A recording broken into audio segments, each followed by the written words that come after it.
Throughout human history, there have been several catastrophic maritime incidents, but none perhaps as devastating as the one we will showcase today. The sinking of the German vessel MV Wilhelm Gustloff in 1945 ranks as the deadliest in terms of human casualties, with an estimated 9,400 lives lost to torpedoes. The MV Doña Paz, a Philippine-registered passenger ferry, holds the dubious distinction of being the deadliest passenger ship disaster in history. In 1987, the vessel collided with an oil tanker, causing a devastating fire that claimed an estimated 4,386 lives. Despite a small number of survivors, that's just 24, today's episode will not feature the deadliest maritime disaster in history.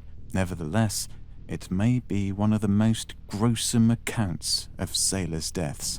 Our focus is on the sinking of the USS Indianapolis, a heavy cruiser launched in 1931 that served as a US flagship and was sunk in 1945. This incident remains the deadliest maritime disaster for the United States, and no other US ship was lost during World War II after the USS Indianapolis. The USS Indianapolis had served valiantly in multiple battles until its ill-fated day, which was July 30th, 15 minutes past midnight.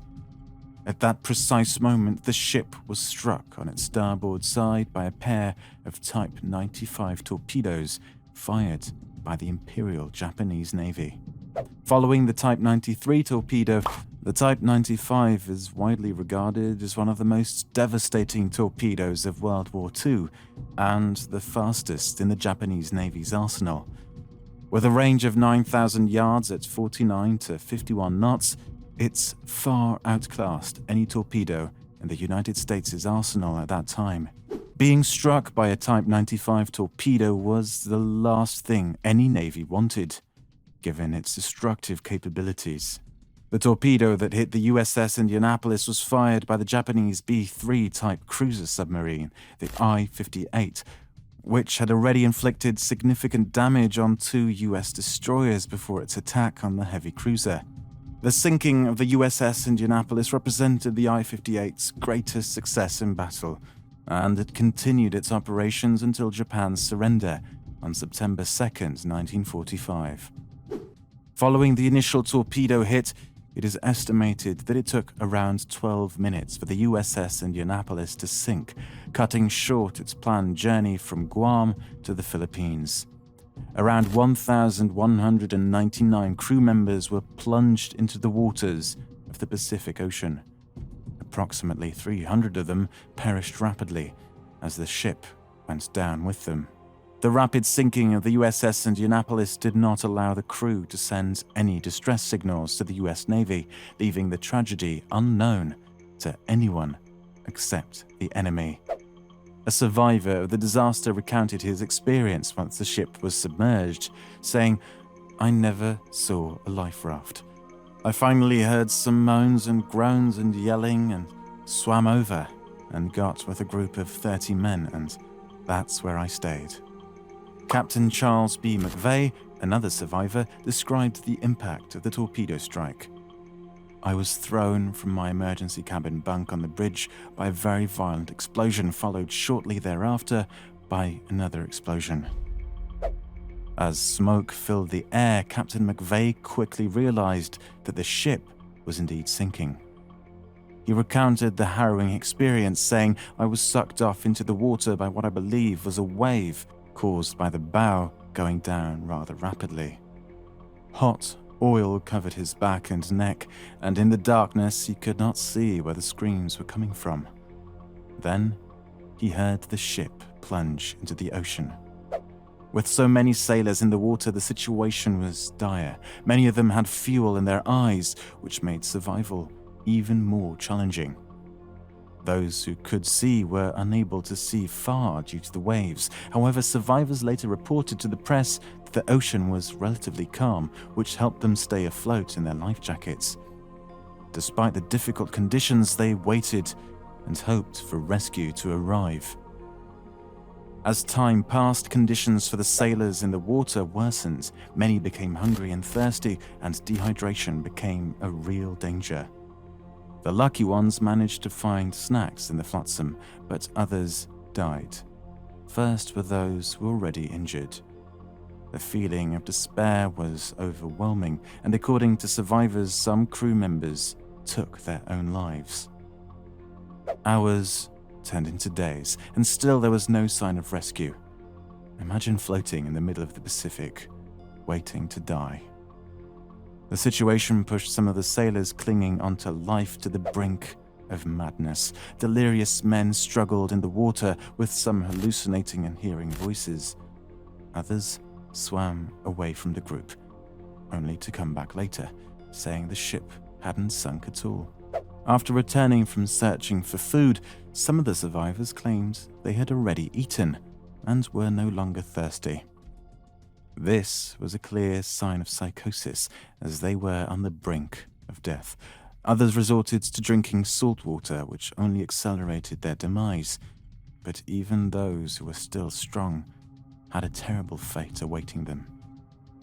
Yes, the survivors were not only battling hunger, thirst, and exhaustion, but also the ever-present danger of shark attacks. The Pacific waters were infested with oceanic white-tipped sharks, known for their aggressive and persistent nature. The sharks had been attracted by the scent of fuel and blood. They began to circle the survivors, picking them off, one by one. Many survivors reported seeing their shipmates being attacked and dragged under by the sharks, their screams piercing the eerie silence of the Pacific. They would often swim in circles, with some holding on to their comrades in a desperate attempt to stay alive. In some cases, the survivors would try to fight back with improvised weapons like knives and belts, but it was often a losing battle against the relentless predators.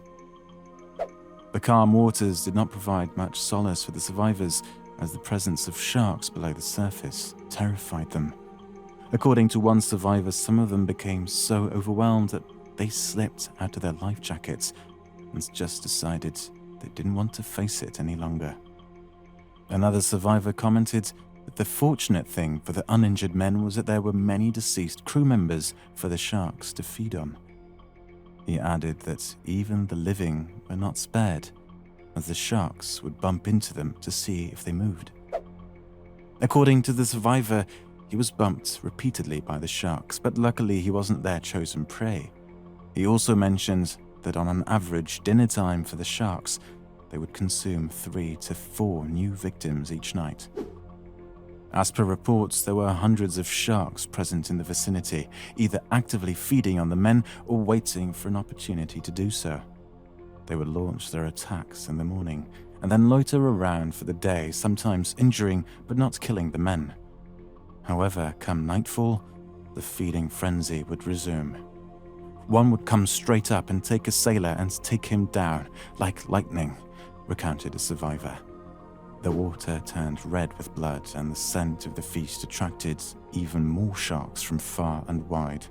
According to accounts, this is considered the worst shark attack in human history. However, a book on the subject called In Harm's Way tells of some men who refused to give up hope, even finding moments of levity by placing bets on who would be the next to die and who would survive. Some survivors cried out to God, promising to live a righteous life if they were spared. 4 days after the USS Indianapolis sank, a Lockheed PV-1 Ventura crew on a routine patrol spotted the surviving men from the air. Initially, a few men were rescued when a courageous U.S. Air Force pilot landed his PBY Catalina plane in the ocean. Later, the USS Cecil J destroyer arrived to rescue the remaining men, some of whom were on the brink of death due to injuries and exposure. Many of the 317 men who survived the ordeal suffered from post-traumatic stress disorder upon returning home. However, as philosopher Friedrich Nietzsche once said, "What doesn't kill you makes you stronger." Despite the trauma, many of these men lived to tell their survival story well into their 90s. The sunken ship was later captured on video by a submersible sent down by Microsoft co-founder Paul Allen in 2017. Do you believe you would have survived if you were in that situation? What actions do you think you would have taken?